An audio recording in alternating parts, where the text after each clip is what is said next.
Back when I was a kid, we lived in a pretty typical neighborhood. It wasn't quite in the city, but was decently populated. All of the houses on my street had about the same size yard, which was maybe half an acre. Down at the end of my street, there was a neighborhood park. The park had 2 softball fields, a very small woods, a garden, and some open space. There was a walking trail that passed from one street on it to the other. When I was young, I used to love to go there with my friends and hang out. Most of us had smaller yards, so it gave us more space to run around, and it was a good place to walk to. My best friend in the neighborhood was a kid named Leo, who lived about 5 houses over and across the street. One day, me and Leo went to the park and were playing football with each other. We went there quite often, and it was a random weeknight in the spring. My mom had told me to be back by sunset, which is when dinner would be ready. We went out sometime in the afternoon, and I met Leo outside of his house on the way to the park. When we got to the park, we started playing football. I don't remember all the details that well, but I think we were just playing catch and trying to tackle each other. Time flew by and we were having fun. Pretty soon, the sun started setting. We realized that we would have to go back home soon. It started getting dark out, but before we had decided to leave, we noticed a car was driving a ways away. The roads outside of this park were generally pretty quiet, but now and then a car would come by. This one in particular slowed down significantly when it reached the park. Then, instead of driving by, it pulled into the park.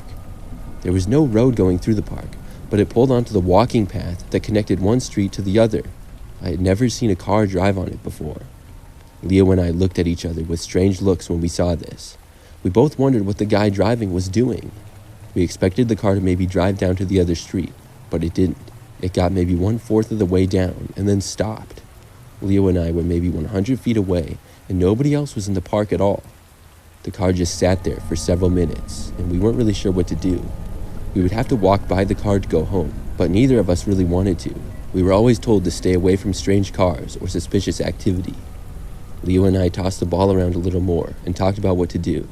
We considered just walking past it, but we were hoping that it would drive away first. By this time, it was getting darker out by the second, and we were supposed to be home by now. After maybe 5 minutes of the car staying there and nobody getting out of it, we both made the decision to just walk right past it.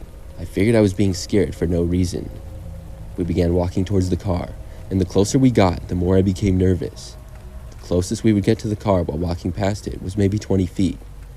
When we got within maybe 30 feet of it, suddenly the driver's door opened. We were facing the passenger side, so we couldn't really see who got out. Leo and I froze when we heard it though. Then we saw somebody emerge from around the car. It appeared to be a man fully dressed in a clown outfit, and not a happy clown, but a really creepy one. I was terrified. Leo and I both ran into the opposite direction at the same time. When we did, I noticed the clown started to run after us. That was probably the most scared I had ever been.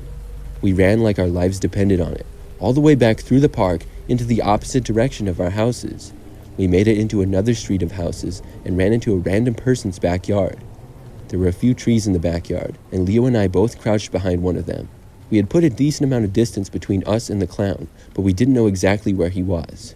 We heard walking in the distance. Then, we heard a creepy laugh. The walking was in the street, and it seemed to be going around the area for the longest time. At last, we stopped hearing it. We were hoping that the guy was gone, and we both decided to run for home. By now, it was almost completely dark. We sprinted all the way back through the park. When we did, we noticed that the car was gone. Then, we kept running back down our street, where Leo got to his house first, and then I ran the rest of the way back to mine. I made it home safely and was a little late for dinner, but when I told my mom about what had happened, she was just glad that I was okay.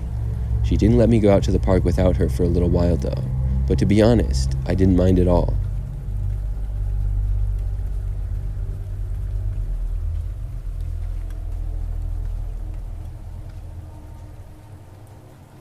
I live in a pretty populated city.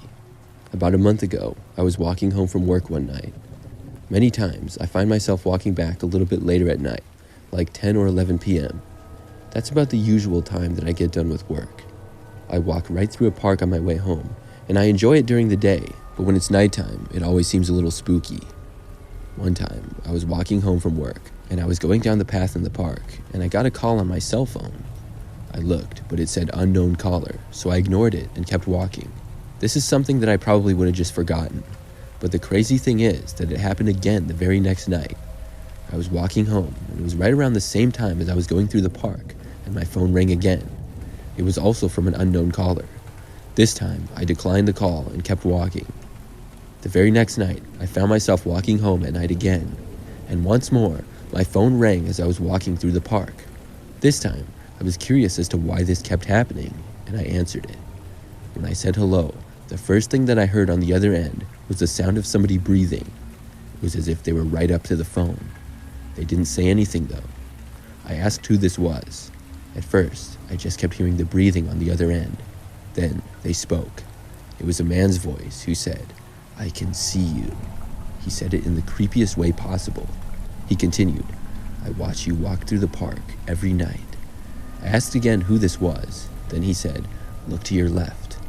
I was standing on a path that was going right through the park, and to the left there was a bench. The bench was empty, but behind the bench there were a few really thick bushes. I looked in that direction, and at first saw nothing. Then I saw a man starting to step out of the bushes. I didn't stop to get a good look at him. I just started running. I remember when I began to run, hearing some laughter from the man. He didn't chase me. I ran the quickest way possible out of that park and back onto the sidewalk. Then I hung up the phone, which was still on the call with the guy. I walked as fast as I could the rest of the way back to my apartment and looked over my shoulder literally every 5 seconds. In the days that followed, I took a taxi to and from work. Eventually, I started walking to work again, but I still avoid that park, especially at night.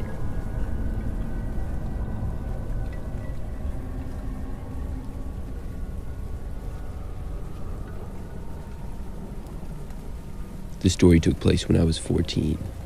My buddy Brandon and I had a little tradition of sneaking out to go to the park on Friday nights.